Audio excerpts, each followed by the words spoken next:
You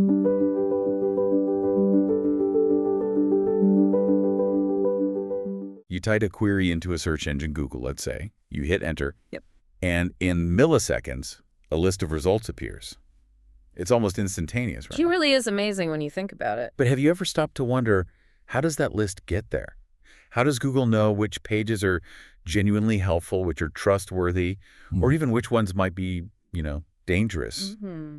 It's definitely not magic, and it's certainly not random. Exactly. What appears on your screen is the culmination of an incredibly complex system, one that's constantly refining its ability to understand your needs as a user. Right. Think of it as a massive, ongoing, incredibly detailed effort to map the entire internet and discern what truly valuable content looks like. It's quite the task. And today, that's precisely where we're headed. We're taking a shortcut, a deep dive into the very principles Google uses to evaluate the quality of websites and how well they serve your needs. We're pulling back the curtain on what's often considered the secret sauce, the actual detailed guidelines given to human evaluators who provide crucial feedback to help Google's massive algorithms improve. Yeah, these guidelines are fascinating. Now, this isn't just for seasoned tech professionals, right? It's for anyone who uses the internet, and crucially, for anyone who creates content online, whether that's a personal blog, a small business site, or even just curating a social media profile. Absolutely. Our mission for this deep dive is to unpack these guidelines so that even if you're new to the world of how search engines work, you'll understand what makes a web page good in their eyes. Okay. More importantly, we'll show you how you can apply these surprisingly straightforward insights to make your own online presence more impactful, more trustworthy, and ultimately more discoverable for your audience. It's really practical stuff. So what's on the menu for this deep dive? What are we covering? Well, we'll explore two main pillars. First, page quality. That's about judging the overall trustworthiness, expertise, and helpfulness of a website. Okay, page quality. Got it. And second, needs met, which is all about how well a search result actually answers your specific query. Did it give you what you were looking for? Page quality and needs met. Okay. We'll dive into the nitty-gritty details, using concrete examples directly from the guidelines themselves, because as we'll discover, it's often the subtle nuances, the small shifts in approach that can make all the difference in how your content is perceived. Right, the details matter. So to really understand this, we first need to pull back the curtain on Google's unseen army, you could say. Let's talk about the unsung heroes behind the scenes, the search quality raters. Ah, yes, the raters. You might not know they exist, but they play a crucial foundational role in improving your search experience every single day. That's absolutely right. Google employs human search quality raters globally, and it's vital to understand a key distinction here. These aren't the people who directly rank your specific website, determining if it shows up at the top for a particular search. Oh, okay, that's important. So they're not deciding my fate directly? No. Their job is much broader and more foundational. They evaluate the search engine's own quality. They're like highly trained objective testers, providing ongoing detailed feedback on how well Google systems are performing, identifying where algorithms might be falling short or, excelling. So they're judging Google's ability to understand and surface good content, not my site in isolation. That's a fascinating distinction that I think many might miss. Precisely. What's the ultimate purpose then? Why have humans involved in what seems like such an automated process? Well, their purpose is to help search engines provide a diverse set of helpful, high-quality results in the most useful order, tailored for people in their specific language and location. Right. It's about constant, iterative improvement of the entire search engine's performance, ensuring it truly serves its users. Think of them as a panel of expert critics for every website they review, providing detailed reports that help a master chef the algorithm continually refine their recipes over time. That's a great analogy, like a food critic giving feedback on the whole experience. Exactly. They are, in essence, Google's eyes and ears on the ground, making sure the algorithms align with what real people consider high quality and useful. And crucially, as you said, no single rating from one rater directly impacts a specific page's ranking, right? It's more about the big picture. That's right. It's about collecting data on a massive, statistically significant scale, identifying patterns across thousands and thousands of ratings, and using that aggregate data to train and refine the overall algorithmic system. So the raters essentially show the AI what good looks like, And allowing the algorithm to then scale that understanding across billions of pages automatically. It's like a continuous feedback loop, human intuition refining AI. perfectly put. And a key detail here, often overlooked, is that these raters are required to represent people in their specific locale. This means they must be very familiar with the local language, culture, and user expectations. Ah, so local context matters a lot. Immensely. What's considered high quality can have subtle but important cultural differences. Their personal opinions or beliefs are explicitly to be set aside. They must objectively evaluate based on the guidelines and the local user's perspective. So like a news source considered reliable in the US might not be seen the same way in, say, Japan. Precisely. Different standards, different contexts. And this human touch is so important because the web is just so incredibly vast and ever-changing.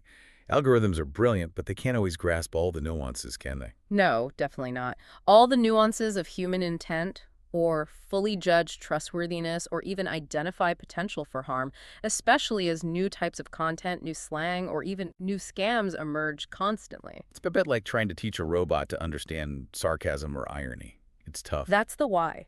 Human raters provide critical, real-world data that trains and refines the sophisticated algorithms that do the heavy lifting of ranking billions of pages. They are the quality assurance layer, ensuring that the search results are genuinely helpful, relevant, and safe for real people. Which explains why you might see different results if you search for the same thing in different countries or even cities. User needs vary. Exactly. If you search for, say, Apple, depending on where you are, the search engine needs to understand if you mean the fruit, the tech company, or maybe even a local cafe called the Apple Tree. Right. The human input helps the algorithm learn these crucial distinctions, making search smarter and more human-centric over time. So for anyone creating content online, understanding what these human raters are looking for is like getting a sneak peek into Google's actual playbook for quality. It really is. And it all starts with what Google calls page quality, or PQ.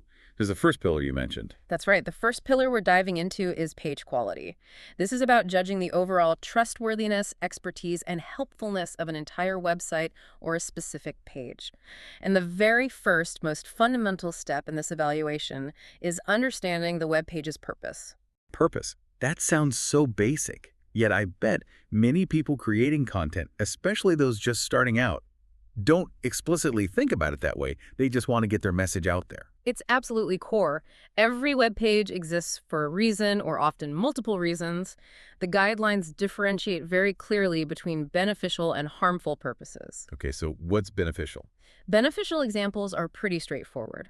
Sharing information, sharing personal experiences, showcasing photos or videos, demonstrating a skill, expressing an opinion, entertaining, offering products or services, facilitating Q&A, allowing file sharing, or supporting a charity. These are all positive intentions aimed at providing value to the user. Right, doing something good for the user. That makes sense. But there's also the flip side, the harmful purposes. I imagine these are the ones that land a page in serious trouble. Indeed. Harmful purposes include pages designed to deceive, to actively harm users, or those whose primary goal is merely to make money with little to no actual user benefit. These are the pages that consistently get the lowest quality ratings. But for now, if you're creating a page, you need to ask yourself, what is its clear, undeniable, beneficial purpose? Is it to inform, to sell, to entertain, to inspire?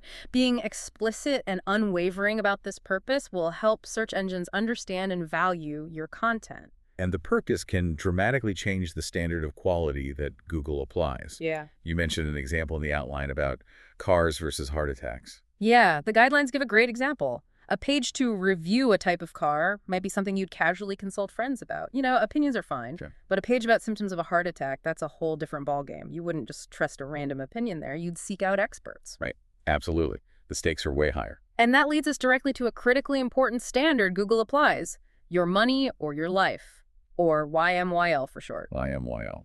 Okay, that sounds pretty serious, almost like a direct warning. It is. YMYL topics are those that could significantly impact a person's future happiness, health, financial stability, or safety. For these types of pages, Google applies a significantly higher standard for page quality. Why so high? Because the stakes are simply too high for inaccurate or untrustworthy information to appear prominently in search results. An error on a YMYL page could genuinely cause harm, real-world harm. Could you give us some concrete examples of what falls into these YMYL categories? Because I think this is where many content creators, especially new ones, might unknowingly step into a minefield, maybe thinking their content is harmless. Certainly, the categories are quite broad and really important to grasp. First, there's health or safety. This includes medical advice like pages on liver cancer treatment or sleep medication safe during pregnancy, Right. or even information related to physical safety, such as what are the symptoms of a heart attack. You wouldn't want to get that wrong, and Google takes that very, very seriously. No, definitely not. Accuracy there is literally life or death. You need expertise. Then there's financial security. This encompasses financial advice like saving for retirement or how to invest, banking websites, and even shopping pages where money is exchanged. Wait, so even just buying something online counts? Well, the guidelines clarify.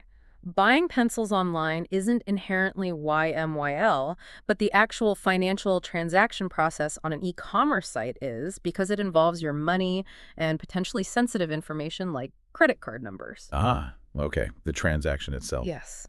The security and trustworthiness of that process are paramount.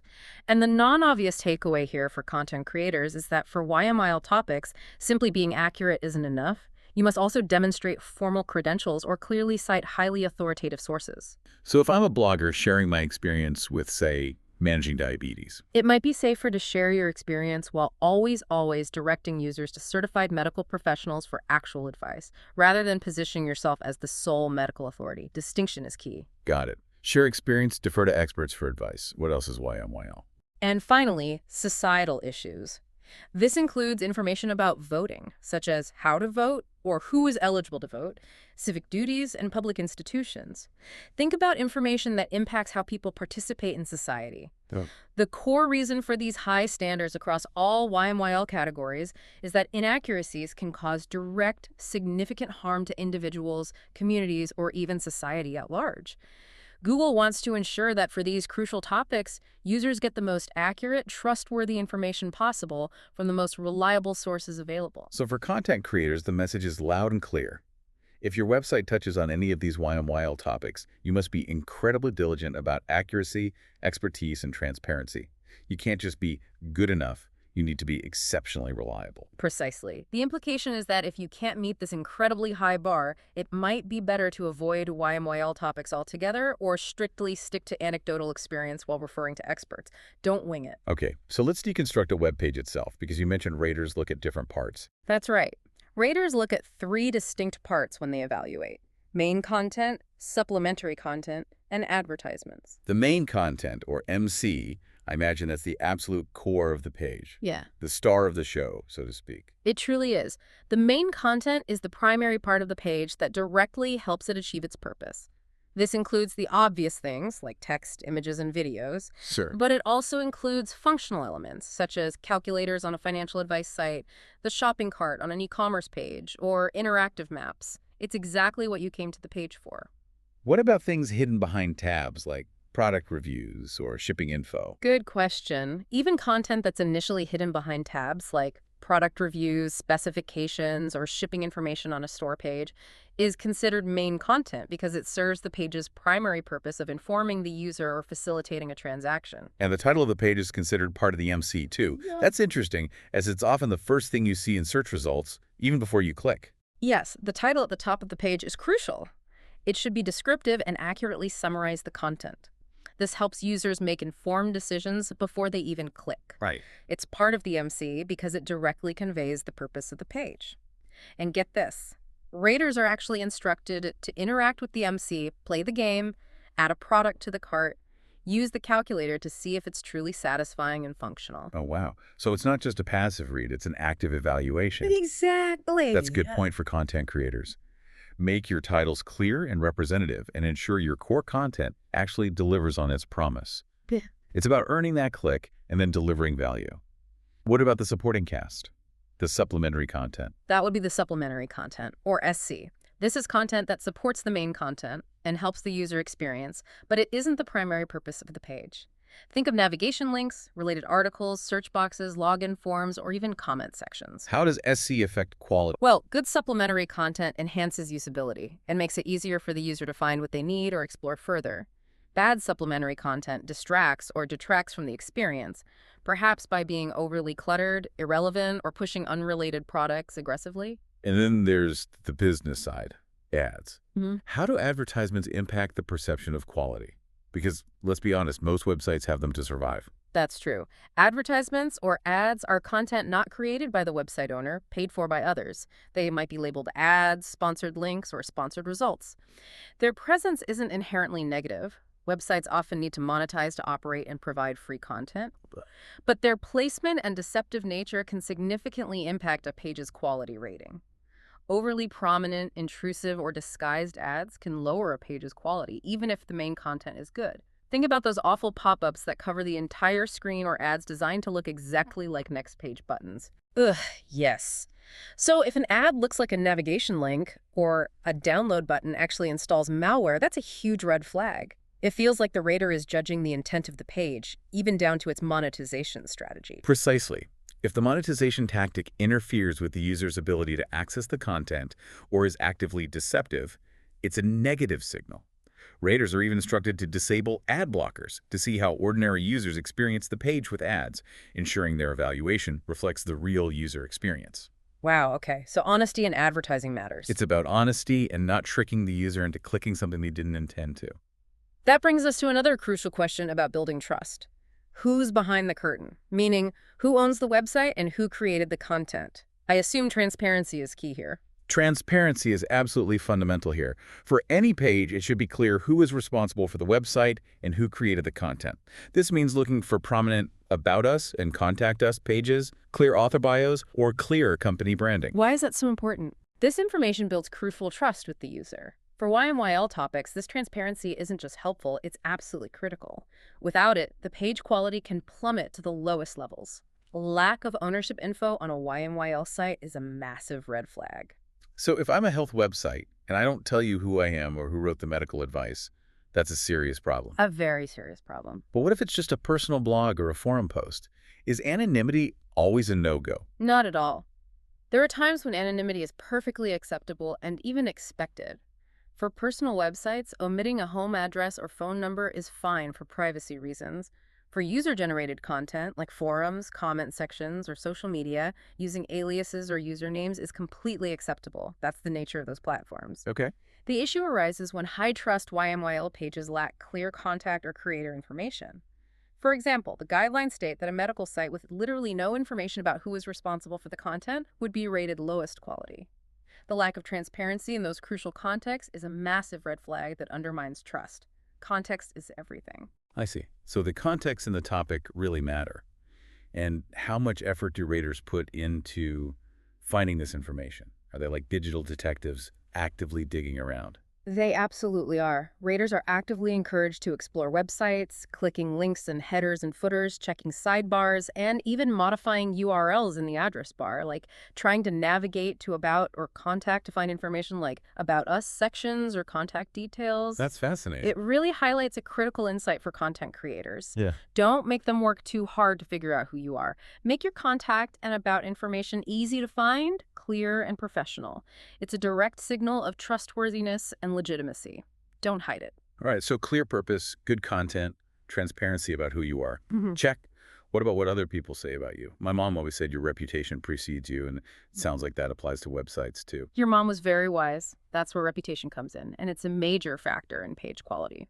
The core principle here is that what outside, independent sources say about a website or content creator matters most. Outside sources. Why not just my own About Us page? Because a company's own About Us page or official social media can't be the sole source of reputation. They're inherently biased, right? You need unbiased perspectives, external validation. What do others think? So if I'm a small business, I can't just say I'm amazing on my own site. I need external validation from others. It seems like a lot of effort to build reputation outside your own site. Is it really worth it for a small creator, or is it more for the big goers? It is absolutely worth it for any creator, big or small. The true insight here is that your own claims mean very little. Google's raters are actively trained to filter out self-proclamation. Okay, filter out self-praise. Got it. This means for creators, building legitimate external validation through mentions in reputable news, expert citations, genuine customer reviews on third-party platforms isn't just good practice, it's the only real digital currency that establishes trust in the eyes of a search engine. How do the raters actually research this? Raters are instructed to research reputation by searching for the website, company, or creator name, excluding their own site. For instance, if you're looking into IBM, you'd search for ibm-site.ibm.com to find what others are saying. Right. They look for reviews, news articles, expert recommendations. Wikipedia articles, though not always definitive, can be a good starting point for finding other reputable sources. Are there specific things they look for as strong evidence of good reputation? Like awards or something? Absolutely. For news sites, winning journalistic awards or being cited by other major news outlets is strong evidence. For researchers, scientific awards or recognition from professional societies indicate a positive reputation, especially for YMYL topics. The point is, proof matters more than self-proclamation. It's about being recognized by peers, industry bodies, or trusted media. And is there any skepticism applied to, say, customer reviews? Yeah. Because those can be, well, tricky, to put it mildly. I know I've been fooled by fake reviews before. Yeah, a lot of skepticism, actually. Raters are told to be wary of both overwhelmingly positive and negative reviews, especially if there are only a few, as many can be fake or incentivized. Right, like those 5-star reviews that all sound Yeah, great. exactly. The goal is to find a large volume of diverse, credible reviews from multiple sources to get a true picture. Self-proclaimed authority without external, independent proof simply doesn't cut it. So the takeaway for content creators is clear. Yeah.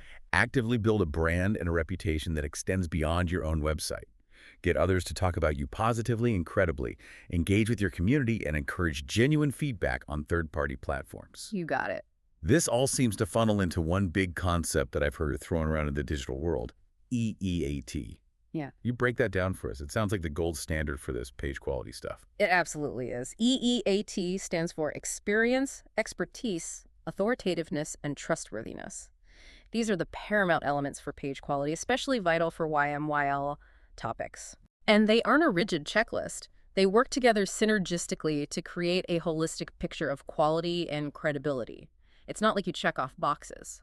Okay, let's start with experience. What does that mean in this context? Is it just about doing something for a long time? Experience asks, does the content creator have first-hand or life experience that makes their content more valuable? A product review from someone who has personally used the product extensively is far more trustworthy and useful than a review by someone who simply read the product description online. Ah, okay. Real-world use. Exactly. Or think of a recipe blogger who has experimented extensively with various cookie recipes, tweaking them and documenting the process, the successes and the failures.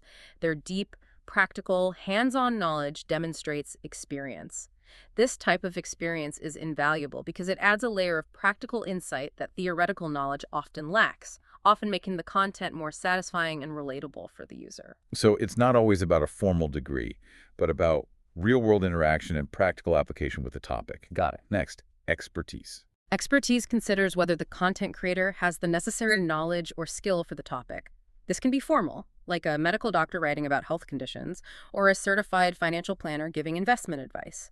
Formal qualifications matter, especially for YMYL. But not always formal. Right.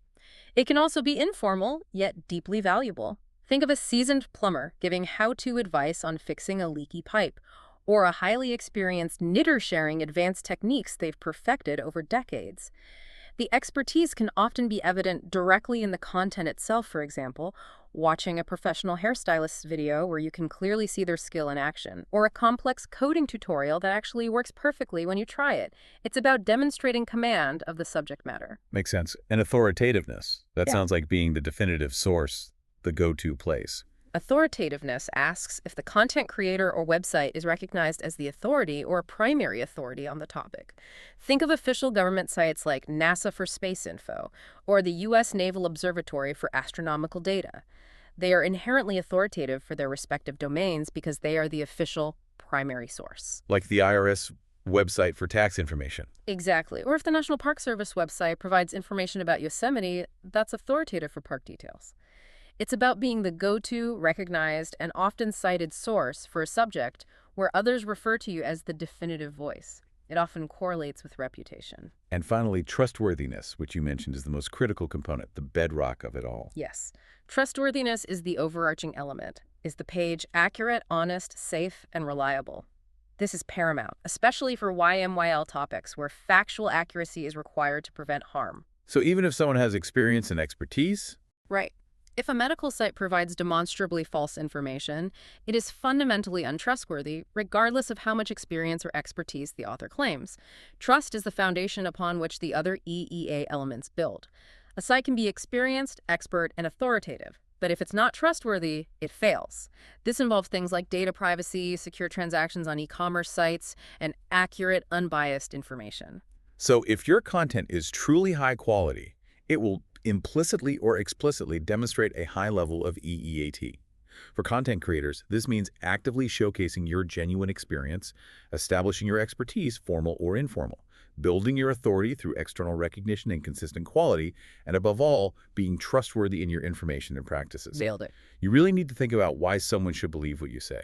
It's not enough to just write content. You need to demonstrate why you are the credible source for that content. This truly is the gold standard. That's a great summary. And all these factors, purpose, content quality, transparency, reputation, EEAT, feed into what's called the page quality spectrum. It's a sliding scale. Right. You mentioned it's not just pass-fail. It goes from lowest to highest. Exactly, with gradations in between like low plus or medium plus. It reflects how closely a page aligns with having a beneficial purpose and demonstrating strong EEAT. So let's start at the bottom. Lowest quality pages are the ones we absolutely want to avoid being associated with, like a digital black mark. What gets you there? Precisely. The lowest rating is reserved for pages that have a harmful purpose, are deceptive, or are frankly just spammy. They directly cause harm to users or society, are untrustworthy, or are created with little to no beneficial purpose for the user, primarily existing to benefit the site owner through manipulation or trickery. Can you give us some vivid examples of what falls into that harmful purpose category? This is crucial for anyone creating content to understand the absolute don'ts. Absolutely. Think of pages designed to actively deceive or cause harm. A classic example from the guidelines is a fake news site publishing a false harmful story, like that infamous Miley Cyrus's dead article example they used. Right. Pure disinformation. Exactly. It's factually inaccurate, useless, and designed to misinform or shock. Or a payment page asking for sensitive personal information like a social security number or ATM PIN that's a clear financial scam. This isn't just low quality, it's malicious. That's outright criminal activity, not just bad content. Yes, and it also includes content promoting clearly inaccurate information that undermines trust in established institutions, like a Flat Earth Society website, which promotes theories easily refuted by widely accepted scientific facts and expert consensus. Okay. Or pages selling unproven cures for serious diseases, like promoting magic crystals for cancer. These are considered harmful scams that can directly endanger users' health and finances. And deceptive practices. What does that look like on a page? Tricks and traps. Yeah, pretty much. Deceptive practices are pages designed to manipulate users. This can be impersonation, like fake celebrity profiles designed solely to monetize clicks or spread false information by pretending to be someone they're not. It could be manipulative articles designed to look exactly like legitimate news, but actually pushing a hidden political or monetary agenda without disclosure. Sneaky. Or, very commonly, disguised ads or buttons links that look like navigation but are actually ads, or buttons that promise to close a pop-up but instead download malware.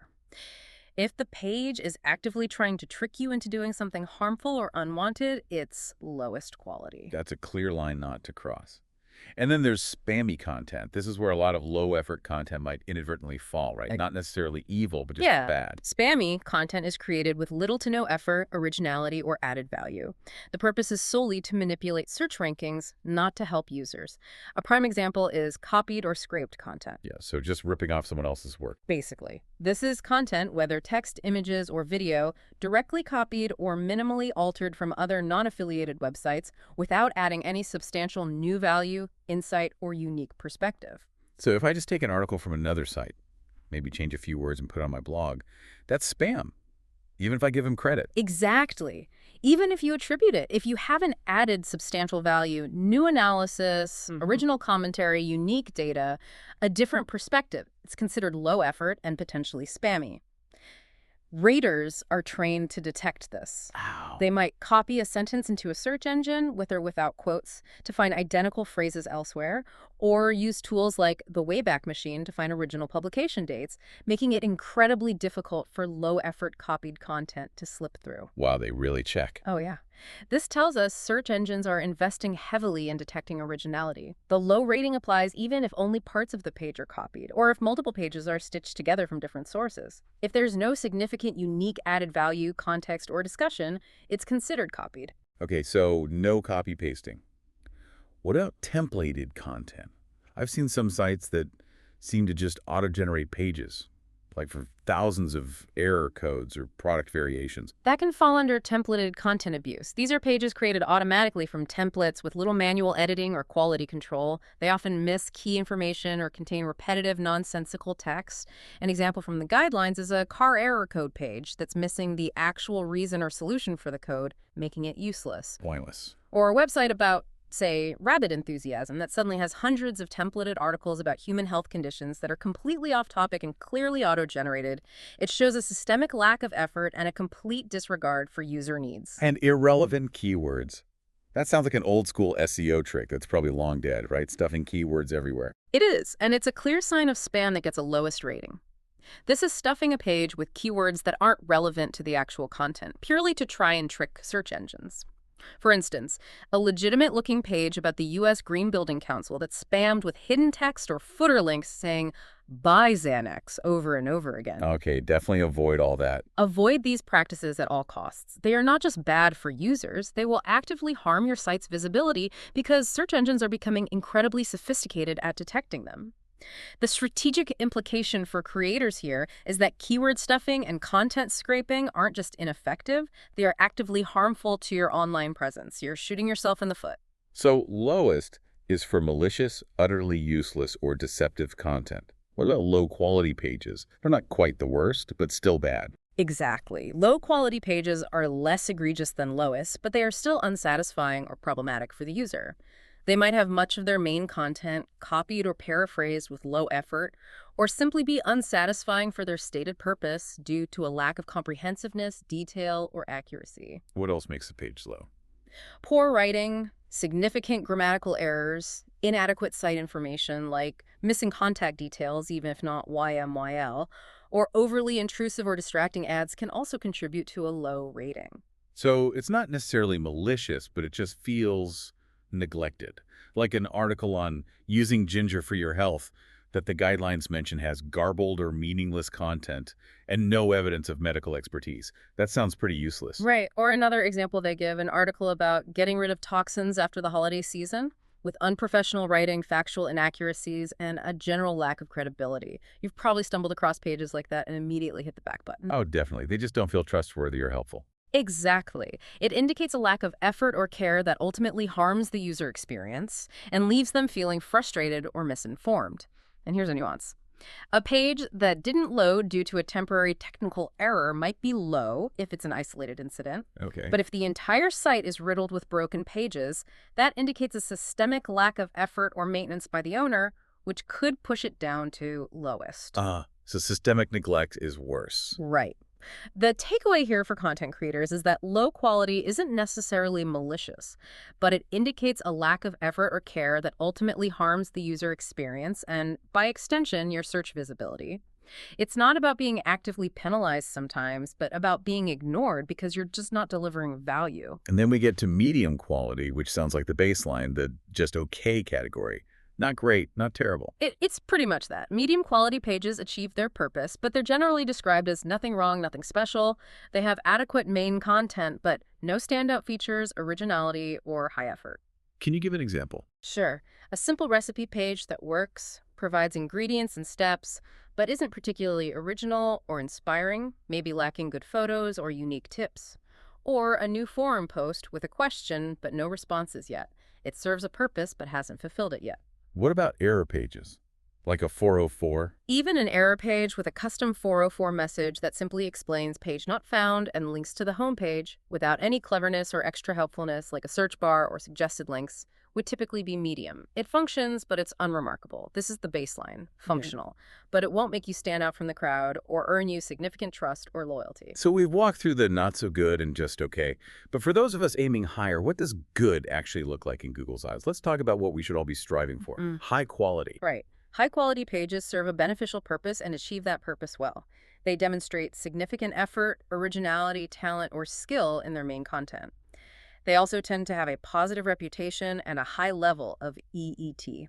They provide real value to the user and clearly stand out from the average. Like an official government agency page, such as the U.S. Naval Observatory Master Clock example you mentioned earlier. That's definitely high EEAT because it's the authoritative source for time. Exactly. Or a well-regarded humor website that truly delivers on its purpose of entertaining with consistently original, clever content. It achieves its purpose well. Can user-generated content be high quality? Absolutely. Even a helpful forum post can be high quality if it provides original content and demonstrates expert experience, like someone sharing detailed pictures and explaining from their 20 years of experience how to do a magic loop technique in knitting, providing a comprehensive, unique solution that clearly took effort and skill. Okay, so expertise and effort shine through. Or another example would be a travel blog post offering incredibly detailed first-hand advice about visiting a specific, maybe less common location, complete with unique photos, practical tips, budget breakdowns, and insights that go way beyond generic tourist information. That sounds genuinely useful. It is. For content creators, the goal is to aim for high quality by consistently focusing on original, high-effort content, leveraging your expertise, whatever it may be, and actively building a good reputation. It's about being really, really good at what you do and clearly demonstrating that. And then the absolute pinnacle, highest quality. What sets those apart from high? What makes them truly exceptional, the best of the best? Highest quality pages are truly outstanding, authoritative, and uniquely helpful. Their main content is very satisfying, showing exceptional effort, originality, talent, or skill that is often difficult to replicate. For informational pages, they must be highly accurate, clearly communicated, and consistent with established expert consensus. And reputation and EET. They have a very positive reputation and, critically, a very high level of EET. Often they're uniquely authoritative, meaning they are the definitive source or one of the very few primary sources for their topic. So something like a fact-checking page on a highly reputable debunking website would fall into this category. One that meticulously sources its claims and explains its reasoning. Yes, absolutely. Such pages are very satisfying. They answer the question definitively, contain original research and analysis, come from a source with high expertise in investigation and fact-checking, and have a very positive reputation for accuracy. What are some other examples? An official national park information page for Yosemite. It's uniquely authoritative. It's the Park Service. Yeah. Very helpful and accurate, providing all necessary visitor information directly from the source. Or, for YMYL Financial Security, an official government tax forms page, like irs.gov, is uniquely authoritative and indispensable. Banking sites. An online banking login page for a large, reputable bank also falls into the highest EEAT category because of the critical financial security implications. Users expect flawless reliability and security. Or the homepage of a major charity that is highly rated by independent charity watchdog organizations, highest EET for YMYL societal impact. What about something more creative like that recipe example? Can a recipe blog really achieve highest quality? I sometimes wonder if that's reserved for big institutions or official sites. Absolutely it can. The guidelines specifically mention a recipe blog with extensive experimentation and unique, satisfying main content as a potential example of highest quality. How so? This demonstrates the experience aspect of EAT, combined with exceptional skill, effort, and originality. Think of a culinary blog that not only provides a delicious, well-tested recipe, but also details the science behind the ingredients, offers multiple successful variations based on extensive testing, includes stunning, original, instructional photography or video, and perhaps engages deeply with user comments and questions. So it's about going above and beyond. Way above and beyond. Even an exceptionally clever and helpful custom 404 error page, if it shows high effort, originality, and is genuinely helpful in guiding the user back, maybe with humor, a site search, or popular links, could potentially be rated highest. It shows extreme care for the user experience. Hmm. The strategic implication here is that achieving highest quality means being the indisputable best in your niche, providing a level of value, trustworthiness, and user satisfaction that is unmatched and truly unique. That's fascinating because it really emphasizes that quality isn't just about formality or officialdom. It's about delivering exceptional value, demonstrating undeniable authority or experience, and providing outstanding content for your audience, whatever your niche. For content creators, this is the peak, being the absolute best possible resource for your topic, the one people immediately think of and trust. Okay, so we've covered page quality pretty thoroughly, looking at the trustworthiness and expertise of a website and its content. That makes a lot of sense. Now let's shift gears to the second main pillar of search evaluation you mentioned, needs met. Right, NM. This is all about the user's journey and how well a search result actually satisfies their query, getting them exactly what they were looking for, right? That's right. Search engines fundamentally exist to satisfy user needs. The needs met rating evaluates how well a specific search result fulfills the user's underlying intent behind their query. It's absolutely critical for content creators to put themselves squarely in the user's shoes here. It's not enough to have a great, high-quality page if it doesn't actually answer the user's specific question or fulfill their task. Okay, so PQ is about the page itself. Yeah. NM is about the page in relation to the query. Exactly. They work together, but they measure different things. Let's define some key terms here first. Yeah. What exactly are we talking about when the guidelines say user, query, locale, in user location, just to be clear? Sure. The user is simply the person searching, and they can be from any age, language, or location. The query is what the user types or speaks into the search box, like iPhone or what are the symptoms of a heart attack. Yeah. Pretty straightforward. The locale refers to the language and general location setting of the search, like English US or French France. And user location is the physical location of the user at the time of the search, such as Dallas, TX, which becomes very important for certain types of queries, like finding things nearby. And sometimes the query itself mentions a place.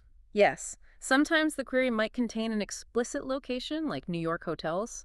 When that happens, the explicit location specified in the query always takes precedence in understanding user intent over the user's physical location. Got it.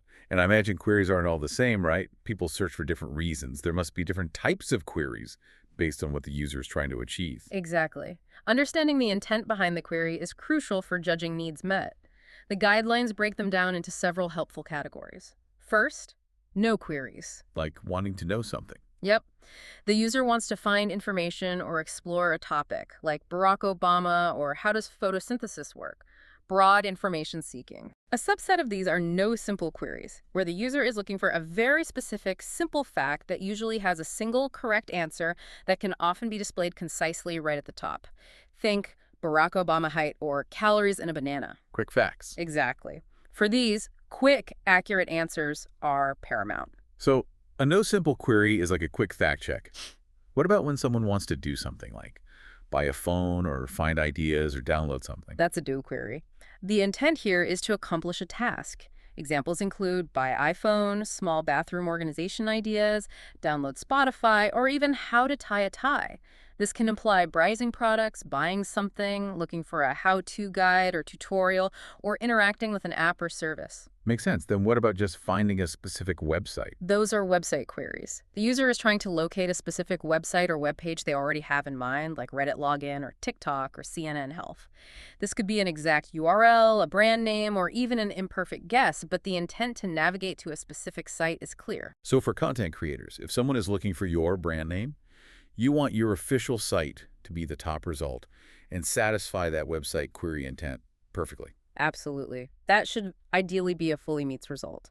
And what about when you're looking for something physically nearby, like a restaurant or a store, like coffee shop near me? Those are visit in-person queries. The user wants to find a physical location they can actually go to, like a car repair shop or library near me or gas stations. For these, results with maps, accurate addresses, phone numbers, opening hours, and maybe directions are crucial for meeting the need. User location is obviously critical here. Okay, those types make sense. No simple do, website, visit in person. And it's crucial to remember that query meanings aren't static. They can change over time. The classic example is George Bush. That query meant George H.W. Bush in 1994, but George W. Bush in 2004. Search engines generally assume users want current information unless the query specifies otherwise, like adding a year. For content creators, the takeaway is huge. Before you write a single word, pause and consider. What is your audience really trying to do or find when they type a query related to your topic? What's their underlying intent? Understanding that intent is your compass for creating content that actually meets their needs. Understanding that intent is clearly paramount for satisfying the searcher, which brings us to the needs met scale itself. How does that work? Is it as detailed as the page quality scale? The needs met rating is a bit simpler, actually. It's a 5-point scale. Fails to meet, slightly meets, moderately meets, highly meets, and fully meets. It's all about how completely and immediately a search result satisfies the user's likely need based on the query and context. Did it hit the mark? Let's start at the top again. Fully needs. What's the perfect bullseye, the definitive answer? What does that look like? Fully meets, fully M, is when the result satisfies all or almost all users for a given query completely and immediately, often with minimal effort from the user. It's the perfect answer. This usually applies to very specific, no simple queries or clear website queries where the target is unambiguous. Like getting the official Netflix site for the query Netflix. Exactly. Or getting the correct verified phone number for Chef Chu phone number when you're in that restaurant's delivery area, or the specific correct population figure for New York City population 2012. It's the definitive answer, leaving no ambiguity and no need for further clicks for that specific piece of information. It sounds like a tough bar to clear for many searches. Not every query can have a single perfect fully meets result, right?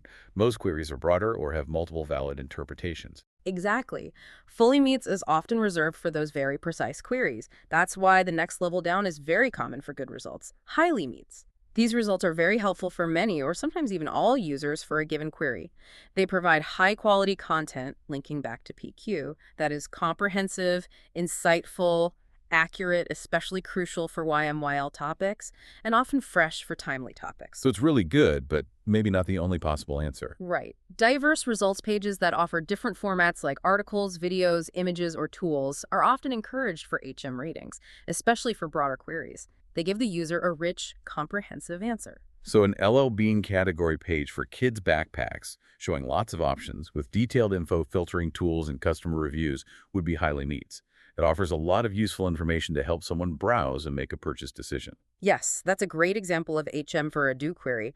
Or, for a no query like poison ivy, an authoritative page from the FDA or Mayo Clinic explaining symptoms, treatment, and prevention comprehensively would be highly meets. What about Wikipedia for famous people?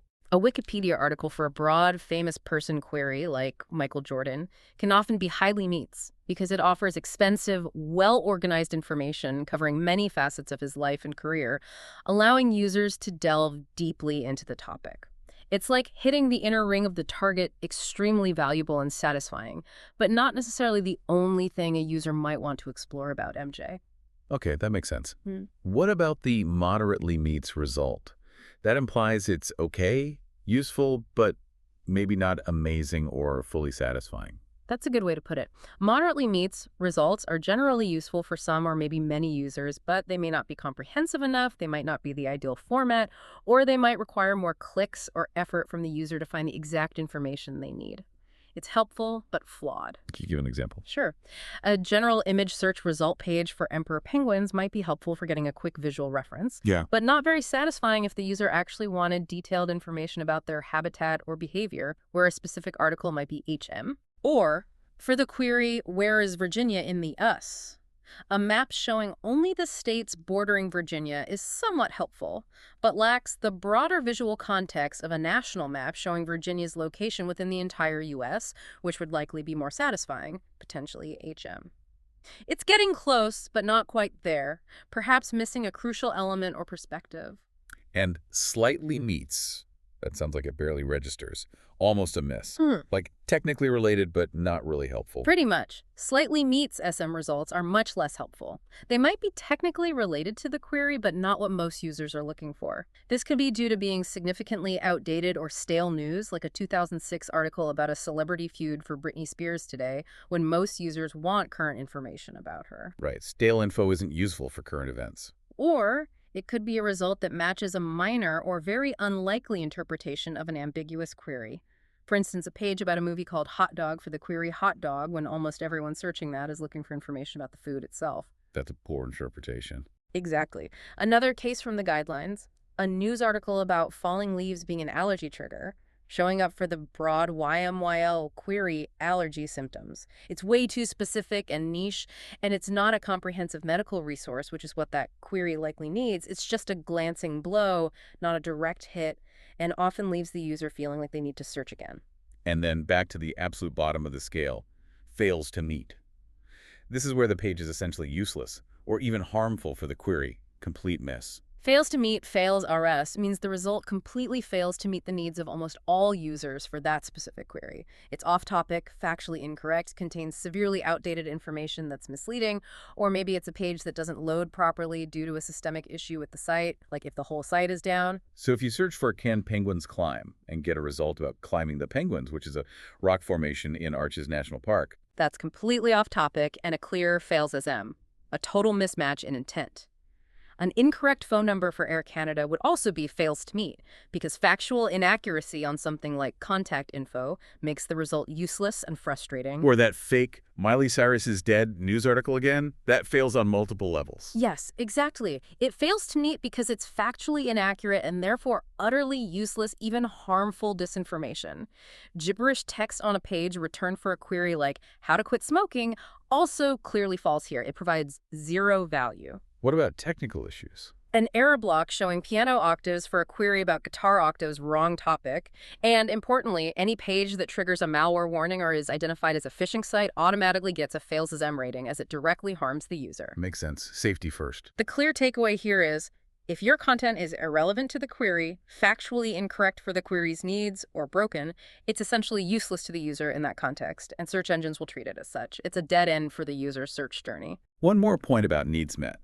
How important is freshness?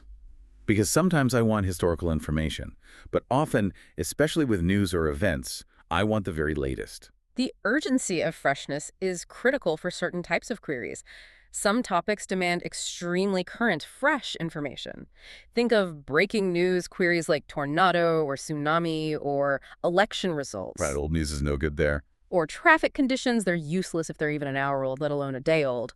A Nobel Peace Prize winner query usually implies the user wants the most recent winner, not someone from 50 years ago, unless they specify the year. So how does this interact with page quality? Can a page be high quality but still fail on needs met due to freshness? Yes, absolutely. A well-written, accurate news article from 5 years ago might still be a high-quality page in terms of its content and sourcing, like for archival purposes.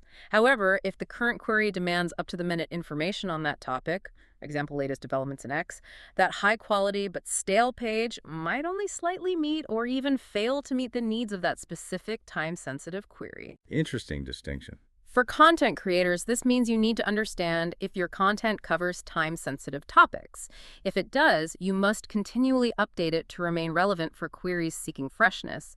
However, for evergreen content, like a historical analysis, a fundamental scientific principle, or a classic recipe, the focus should remain on its timeless accuracy, depth, and quality, rather than constant updates just for the sake of seeming fresh. Know your content type.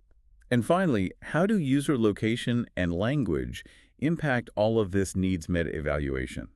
Because what's relevant in New York might be useless in London, or vice versa. User location is hugely significant, especially for those visit-in-person queries we talked about. All right. Searching for gas stations or best pizza will yield entirely different locally relevant results depending on whether you're physically in New York or London. The user's location radically changes their needs. And language. Similarly, search engines strive to provide results in the user's language based on their browser settings or explicit language choice. If you're in Germany searching in German, you'd expect German results primarily. Showing English results in a non-English locale may be considered unhelpful, lower NM rating, if users in that locale generally don't read English well. Is there an exception? Yes, unless the query itself explicitly implies an English site or an international entity. For example, a query for Harvard University typed in Hindi would still likely seek the official English website of the university, as that's the authoritative source and what the user likely expects, even if they typed the query in Hindi. Intent overrides locale language in that case. So context is king again. Always. For content creators, this means being mindful of your target audience's likely language and location. Content tailored to their specific needs, in their language and relevant to their location, if applicable, is always going to have a better chance of meeting their needs effectively. This means localized content is often key to truly satisfying a user's needs. So we've navigated the intricate world of Google's search quality guidelines, exploring the vital roles of page quality and needs met. It's given me, and hopefully you listening, a unique lens to view the web, understanding not just what appears in search results, but why it appears there. It's less mysterious now. Hopefully. And the biggest takeaway for website owners and content creators, especially those just starting to think about how their content performs online, is this. It's always, fundamentally, about the user. Every evaluation, every criterion we discussed boils down to whether a page is truly helpful, trustworthy, and satisfying for the person searching. Thinking like a rater means consistently thinking like your ideal user. What do they need? What would they find helpful and trustworthy? Exactly. And quality is definitely not accidental. It's a deliberate choice.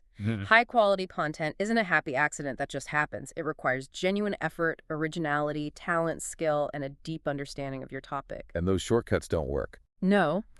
As we saw with those lowest quality examples, spammy or low-effort tactics are easily identified and actively filtered out or downranked. The search engines are much smarter than they used to be. Trying to game the system usually backfires now. Your reputation is your digital currency. That really stuck with me. It's crucial. What independent, reputable sources say about you or your website is paramount, especially for critical YMYL topics. Building a positive reputation offline and online, earning genuine mentions and validation from third parties, is as important as the content itself. It's about being known as a trusted, credible source in your field. And finally, transparency builds trust. Don't hide who you are. Right. Be clear about who you are, who created your content, and how users can contact you. This foundational transparency is key to establishing trustworthiness and making it easy for both users and search engines to understand and evaluate your credibility. It removes doubt. So considering everything we've discussed about how search engines strive to deliver the most helpful, trustworthy, and authoritative content, maybe a final thought for everyone listening. Yeah, here's something to mull over. What's one immediate, concrete change you could make to your own website, your blog, your online presence right now to truly embody the spirit of highest quality for your specific audience and genuinely serve their needs better based on these principles? The search for better information never ends, and neither should our pursuit of digital excellence.